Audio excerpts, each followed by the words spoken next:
할렐루야. 로마서 8장 28절 시작. 우리가 알거니와 하나님을 사랑하는 자 곧 그 뜻대로 부르심을 입은 자들에게는 모든 것이 합력하여 선을 이루느니라. 아멘.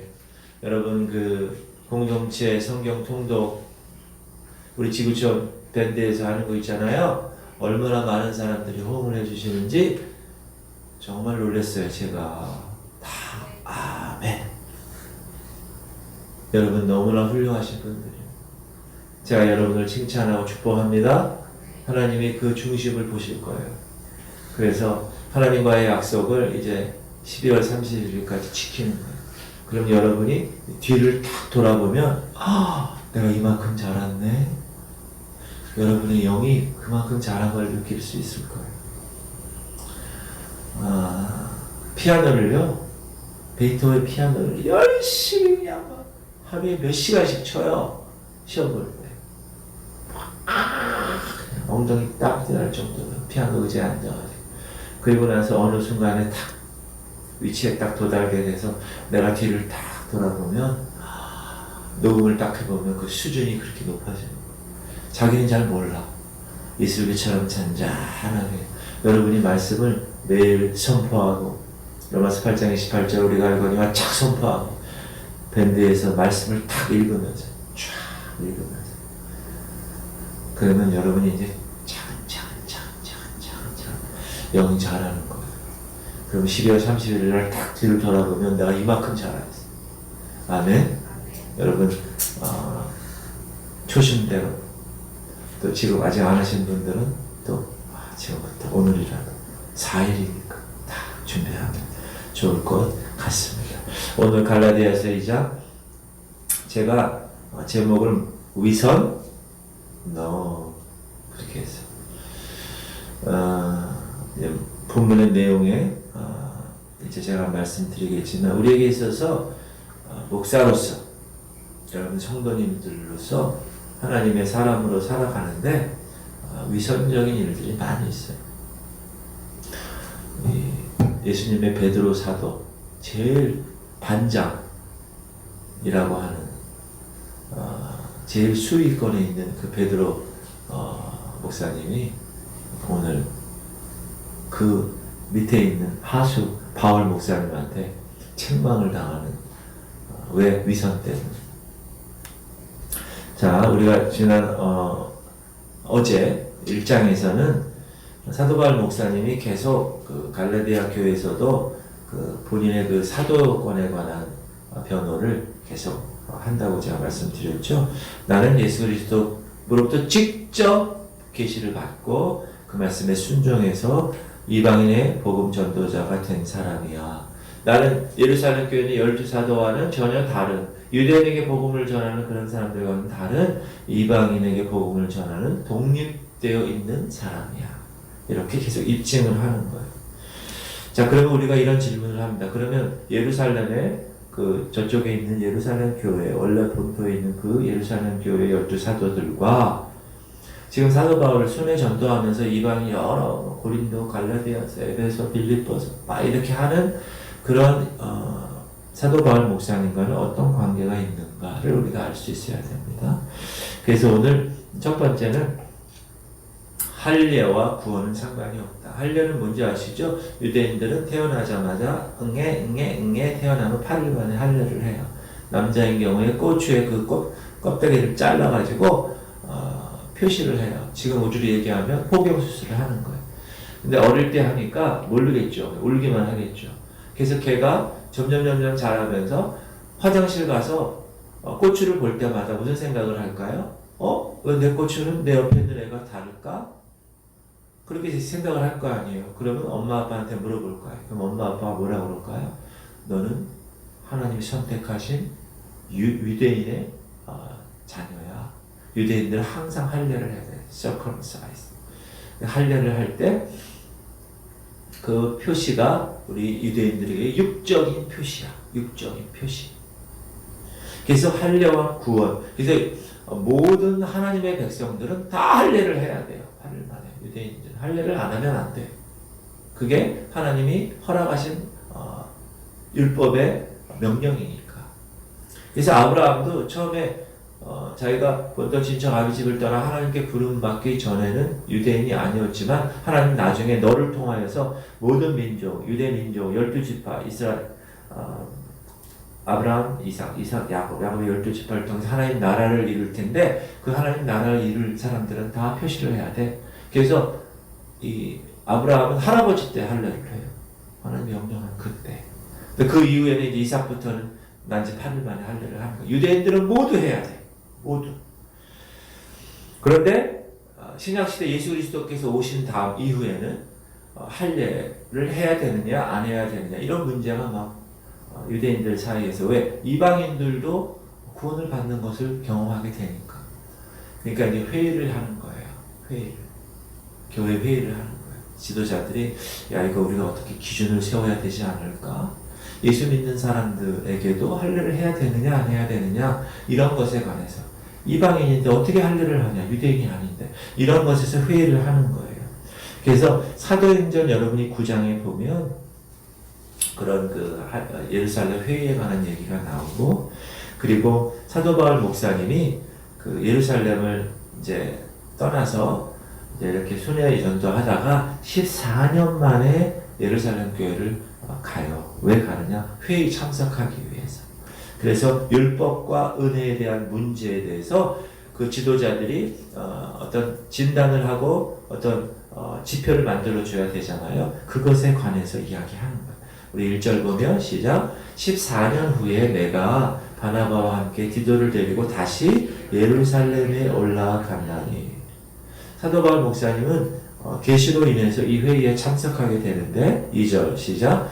계시를 따라 올라가 내가 이방 가운데서 전파하는 복음을 그들에게 제시하되 유력한 자들에게 사사로이 하는 것은 내가 다른질 하는 것이나 다른질한 것이 헛되지 않게 하려 함이라. 사도 바울 목사님이 이야기하는 거예요. 야, 이방인들 중에서 난 세약을 했어. 여러분 제가 순복음교회 출신이라고 그랬잖아요. 순복음교회는 교회가 크잖아요. 그럼 그 교회는 얼마나 많은 선교사들을 파송했을까요? 전 세계에. 엄청난 선교사들을 파송하고 1년에 한 번씩 선교 주일을 해요. 그래서 각 선교지에 파송한 선교사들이 1년에 한 번씩 모이는 그런 축제가 있어요.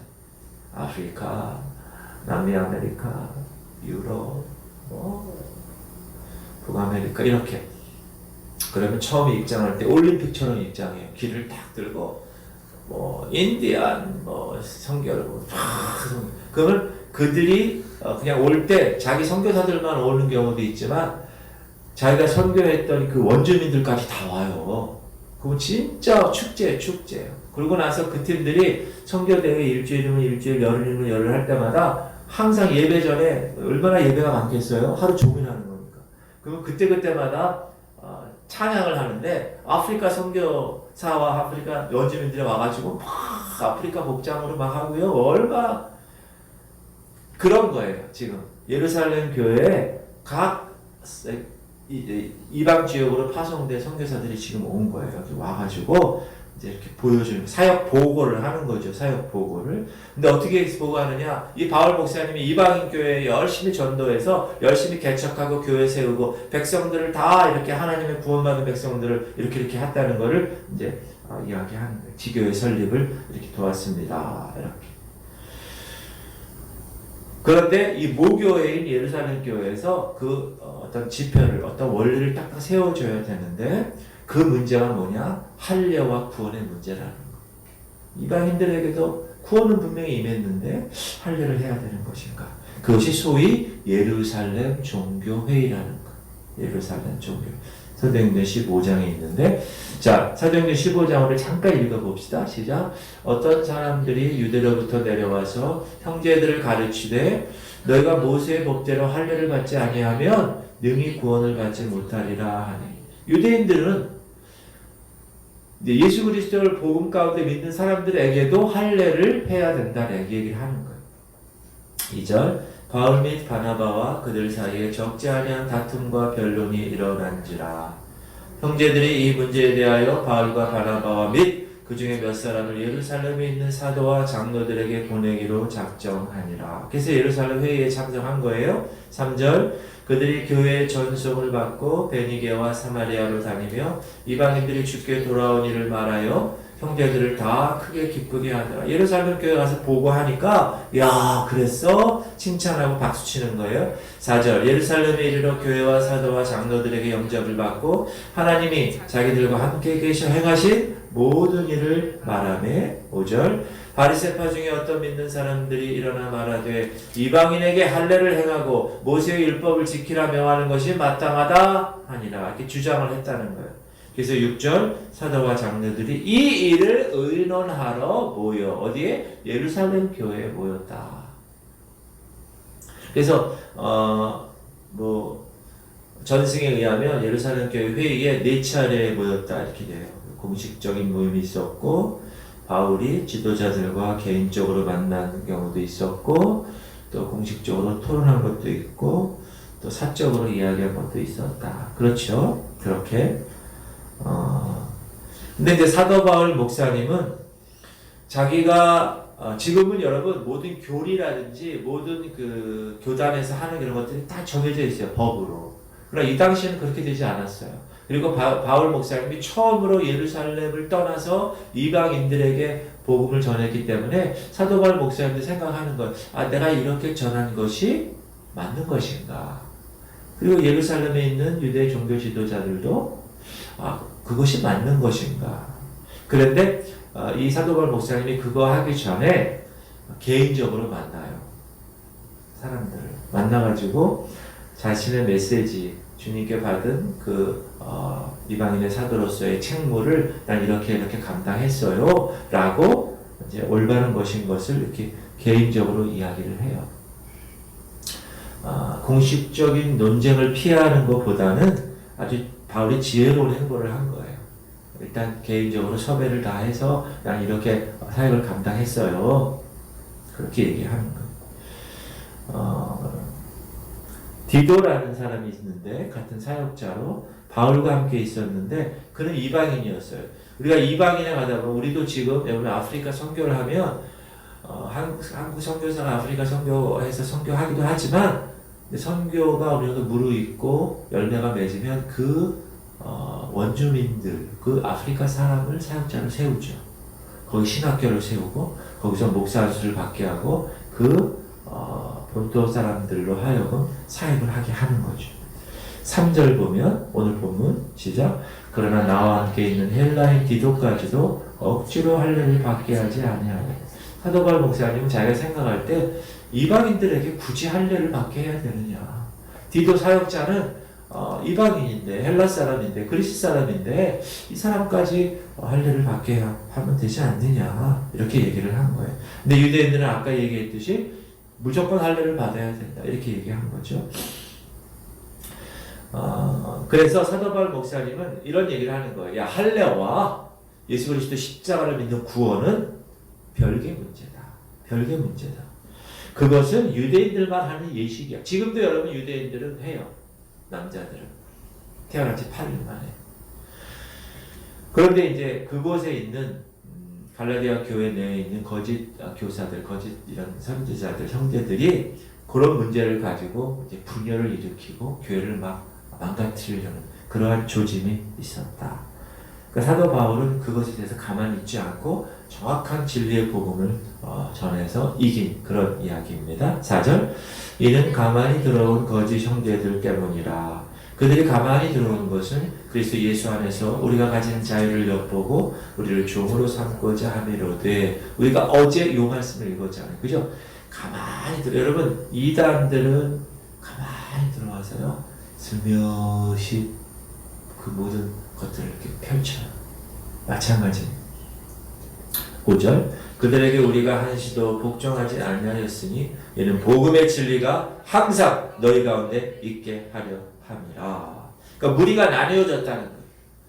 예수 믿는 사람들에게도 이 율법주의자들, 유대주의자들 편이 있고 지금 이야기한 복음의 자유자들이 있고 또 하나는 이 둘을 다 타협해서 하겠다는 타협 안에 세 가지의 무리가 나뉘어졌었다.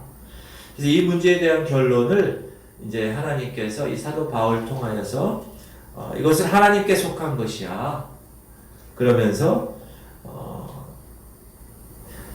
유대 12사도가 유대인들을 위한 하나님의 사역을 감당했다면 사도 바울 목사님은 이방인들을 위한 사역을 하는 것이야 라고 그 예루살렘 교회 정치 지도자들, 종교 지도자들이 동의를 하는 6절 시작.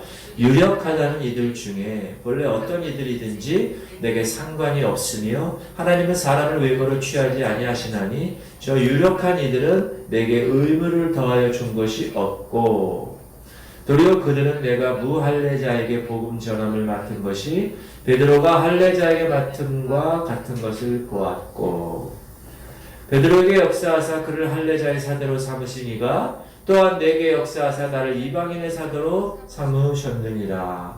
또 기둥같이 여기는 야고보와 게바와 요한도 내게 주신 은혜를 알므로 나와 바나바에게 친교의 악수를 하였으니 우리는 이방인에게로 그들은 할례자에게로 가게 하려 함이라.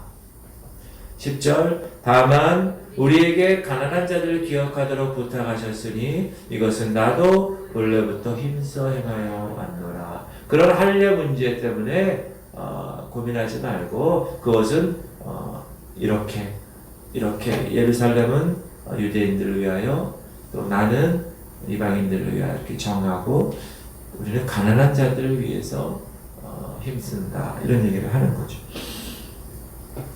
8절에서 바울은 베드로 안에서 역사하신 성령께서 바울 안에도 역사하셨다는 점을 정확하게 제시하고 있습니다. 여러분 성령님은 똑같은 성령님이세요. 그렇죠? 이스라엘에서 사역을 하나, 아프리카에서 사역을 하나, 이 한국 땅에서 사역을 하나, 성령의 사역은 동일하다. 그렇죠? 하나님께서 그렇게 똑같은 메시지를 사역의 영역만 다를 뿐이죠. 그렇죠? 두 번째는 아까 얘기한 게바, 베드로에 관한 이야기인데 11절 읽어봅시다. 시작. 게바가 안디옥에 이르렀을 때 책망받을 일이 있기로 내가 그를 대면하여 책망하였노라. 이 대단한 사건입니다. 이건 왜냐하면 후배야 바울은 그렇죠?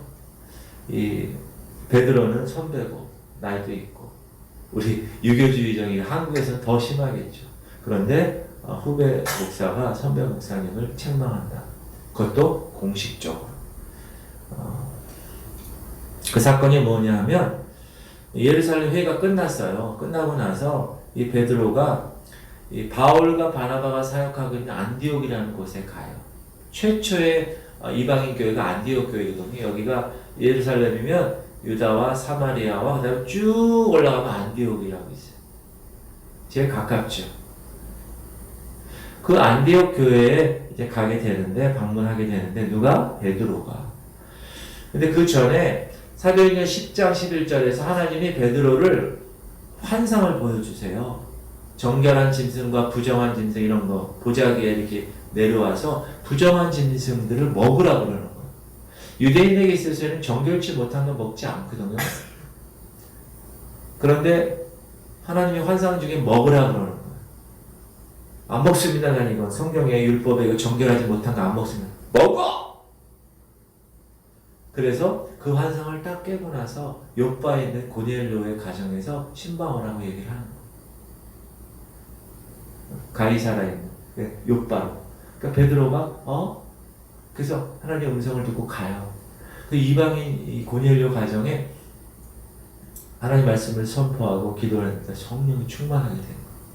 그러니까 그때 베드로와 함께 온 유대인 이 리더들이 깜짝 놀란 유대인에게도 성령이 임하고 왜? 마가다락방에서 성령 받은 120분들은 다 유대인이거든. 근데 이방인에게 성령이 임하는 거를 이 베드로와 유대 지도자들이 보고 깜짝 이방인에게도 성령이 임하는데 이런 경험을 했어요. 그런데 이 안디옥 교회에 와가지고 이제 그 교회 사람들과 이렇게 친분을 갖고 있다가 밥을 먹는 거야. 밥을 먹는데 이방인들이잖아요. 안디옥은 그 이방인들과 같이 밥을 먹는 거야. 그런데 예루살렘에서 유대인 지도자들이 온 거야. 오는데 딱 보니까 베드로 목사님이 이방인들하고 밥을 먹어? 유대인들은 이방인들하고 식사를 안 하거든요. 율법에. 그러니까 이 유대인들 지도자들이 무리가 와가지고 그렇게 하는 걸 보니까 이 베드로 목사님은 어떻게 돼요? 살짝 싹 피하는 거예요. 그걸 누가 봤을까요? 바울이 본 거예요. 바울. 그래서 12절 시작. 야고보에서 온 어떤 이들이 이르기 전에 게바가 이방인과 함께 먹다가 그들이 오매 그가 할례자들을 두려워하여 떠나 물러가. 이 할례자들은 예루살렘에서 온 지도자들이에요. 그들을 두려워하는 거예요. 누가? 베드로가. 그래서 슬쩍 물러나는 거예요. 13절 남은 유대인들도 그와 같이 외식함으로 바나바도 그들의 외식에 유혹되었느니라. 그 외식하는 그 모습, 분명히 이방인에게도 구원이 임하고 성령이 임하고 방언이 임하면서 고넬료와 그의 집이 구원을 받은 것을 이 베드로가 목격을 했고 경험을 했음에도 불구하고 유대인들 지도자들에게 책망받을까봐 그 유대인과 같이 있었던 곳에서 어떻게 슬쩍 빠져나왔다. 그것을 바울 목사님이 보고 깜짝 놀란 거예요. 아니 저 형님이 왜 저래? 그렇게 얘기한 거예요. 바르지 못하게 하고 있구나. 우리가 무엇을 믿는가를 저 형님이 착각하고 있구나. 혼동하고 있구나. 정확한 직선의 길을 가지 않고 있구나. 복음의 진리를 정확하게 이야기해야 되는데 14절 그러므로 나는 그들이 복음의 진리를 따라 바르게 행하지 아니함을 보고 모든 자 앞에서 게바에게 이르되 네가 유대인으로서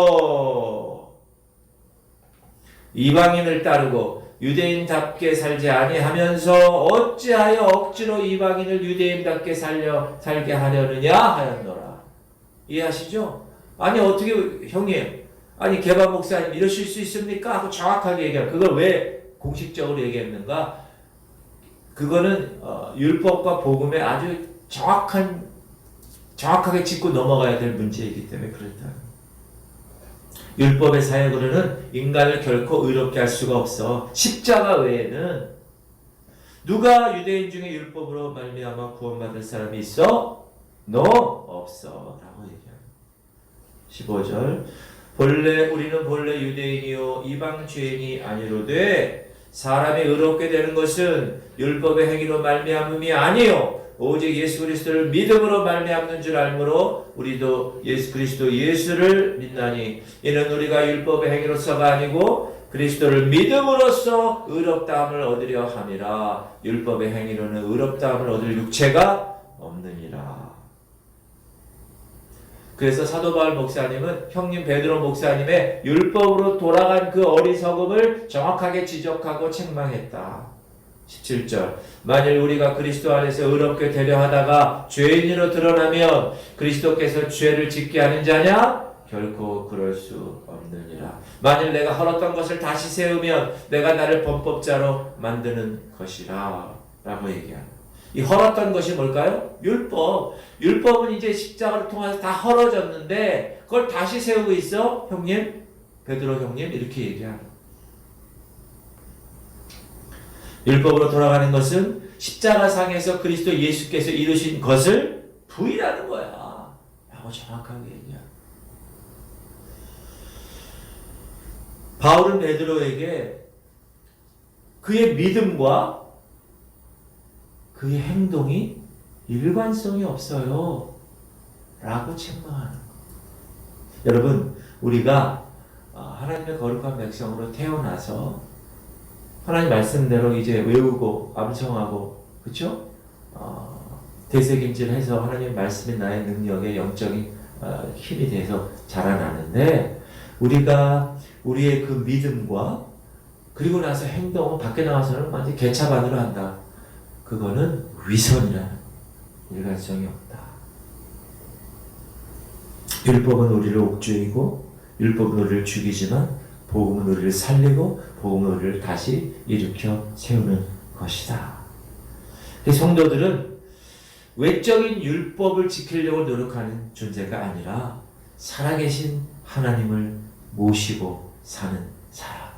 믿음으로 그리스도와 영원히 연합하는 사람. 그리스도가 죽으실 때 함께 죽었고 그리스도가 다시 부활하실 때 함께 그와 함께 부활한 사람. 그거를 이야기하면서 19절에 시작. 내가 율법으로 말미암아 율법에 대하여 죽었나니 이는 하나님에 대하여 살려 함이라. 그리고 그 유명한 갈라디아서 2장 20절 내가 그리스도와 함께 십자가에 못 박혔나니 그런즉 이제는 내가 사는 것이 아니요 오직 내 안에 그리스도께서 사시는 것이라. 이제 내가 육체 가운데 사는 것은 나를 사랑하사 나를 위하여 자기 아들을 버리신 하나님의 아들을 믿는 믿음 안에서 사는 것이라. 그리고 21절 내가 하나님의 은혜를 패하지 아니하노니 만일 의롭게 되는 것이 율법으로 말미암으면 그리스도께서 헛되이 죽으셨느니라. 우리가 여러분 하나님 말씀 이제 붙들잖아요. 2022년도 외우고 그 말씀을 선포하고 지금 나오고 있는데 그 말씀에 합당하게 믿음으로 우리가 행해야 된다. 우리의 삶을 통해서도 나타내야 된다. 말은 목사고 말은 권사고 장로고 집사고 성도고 그리스도인인데 문의는 그런데 그 안의 내용에 그 안의 삶의 실천의 내용 밖에 나가서 세상 사람들과 하는 그런 모든 내용은 아무것도 아니다. 말씀과 전혀 관계가 없다. 위선이다. 가짜다. 그렇게 얘기합니다. 만일 율법이 하나님께서 예비하신 구원의 길이라면 그리스도는 그분의 죽음은 헛된 것이야 라고 정확하게 선포했다. 여러분 우리가 예수와 함께 죽고 예수와 함께 다시 살리심을 받았으면 여러분 그게 뭔지 아세요? 그게 세례라는 것을 통해서 사람들에게 공식적으로 이렇게 선포하는 거예요. 여러분 세례는요 개인적으로 세례하지 않아요. 물론 병상 세례나 아주 특이한 경우에는 개인적으로 목사가 성부와 성자의 성령의 이름으로 홍길동에게 내가 세례를 이렇게 할 수는 있지만 원래 세례는 공동체에서 모든 사람이 보는 앞에서 하는 거예요. 선언하는 거예요. 하나님 앞과 사람들 앞에서. 왜? 세례의 가장 핵심은 뭐냐? 우리가 이제 침례를 받는 거잖아요. 원래 제가 이제 저 여도교회는 침례예요. 침례. 아니 물속에 들어갔다 나오는 거거든요. 근데 저는 유아세례를 받았지만 다시 제가 이 지성에 있을 때 다시 이제 중학교 때 다시 세례를 받았어요. 거기 성전은 어떤 성전이 있냐? 예루살렘 성전이라고 있어요. 거기 큰 본당 말고 여의도 순복음교회는 베들레헴 성전, 안디옥 성전이 성전이 많아요. 부속 성전이 그 교회 1층에. 그러면 이제 1층과 지하에 이렇게 예루살렘 성전이 있어요. 그 성전은 저기처럼 유아실처럼 이렇게 커튼이 돼 있거든요. 커튼을 쫙 열면 유리가 보여. 유리가 저렇게. 그리고 거기가 세례가 이렇게 계단이 돼 있고 물이 쫙 차 있어요. 그럼 여기서 목사님하고 부목사 2명이 딱 이 안에 들어가 있죠. 가운을 딱 입고. 그럼 세례받을 사람이 하얀 가운을 입고 계단을 내려가요. 그 물이 점점 차겠죠. 이 정도 올라가요. 그럼 세례를 어떻게 주느냐? 여기 이름을 딱 붙이고 가죠. 여기 홍길동이면 목사님이 내가 성부와 성자와 성령의 이름으로 홍길동에게 세례를 주노라. 그러고 나서 부목사 2사람이 딱 잡고 슉 뒤로 넘어가요. 뒤로 확 세례 받는다. 여러분 물속에 뒤로 한번 들어가 보신 적 있나요? 두렵습니다. 뒤로 쫙. 그러고 나서 1초 물속에서 1초 2초 또 슉 막 이래요. 그게 뭡니까? 죄에 대하여는 죽었다는 거. 들어갈 때 뒤로 확 잘 때 죽는 것 같아요. 죄에 대하여 죽었다는 거를 삶에 체득하는 거. 그러고 나서 1초 2초 죽었는데 예수 그리스도와 함께 십자가에서 죽었다가 우리는 예수 그리스도와 함께 연합하여서 부활하는 거예요. 삶을 쫙. 저는 우리 교회가 이제 형편이 되면 그렇게 하려고 해요. 침례를. 그게 성경적이고 근데 요즘은 도시에 있고, 그래서 어느 교회는 세례 받을 날이 되면 세례 받을 사람과 함께 저기 시골로 내려가서 이 개울가에 좀 잠기는 개울가 있죠? 그런데 가, 낮은데. 그런데 가가지고 진짜 그거 얼마나 감격이겠어요. 그렇게 할 계획은 있는데 언젠가는 되겠죠, 그죠? 그러면 세례 받은 사람도 또 받아요. 한 번 더 받으셔야 돼요. 그리고 저는 제 소원이 또 뭐냐면 예수님이 세례 받은 요단강에 성지순례 아직 안 갔는데 거기 가가지고 그 요단강에서 세례를 한번 받고 싶어요. 나는 목사니까 내가 혼자 성령 이렇게 하고 내가 집에 들어가서 가라고 되지 않을까. 여러분들 다 모시고 가가지고. 왜냐하면 예수님이 세례 요한에게 세례를 딱 받을 때 성령이 임하면서 하늘에서 이는 내 사랑하는 아들이여 내 기뻐하는 자라. 비둘기 같은 성령이 그때 임한 거. 그러니까 물세례도 그런 물세례 받을 때 성령 세례를 동시에 받는 사람도 있어요. 근데 요즘은 이제 싹 서가지고 바쁘니까 내가 성령으로 머리에만 탁탁탁탁 착착. 그런 날이 오기를 바랍니다. 우리 지구촌 교회에서. 자, 그 유명한 갈라디아서 2장 20절. 여러분 그것도 이제 우리가 외울 말씀 중에 하나예요. 내가 그리스도와 함께 십자가에 못 박혔나니 그러니 내가 사는 것이 아니라 내 안에 예수께서 사는 거예요. 여러분 그 말씀을 내가 붙들고 내 안에 예수로 사는 거예요. 내 안에 예수가 사는데 내가 살면 안 되죠. 디바인 네이처가 여기 있는데 이 휴먼 네이처가 있으면 안 돼요. 계속 죽이는 거예요. 죽이는 거예요.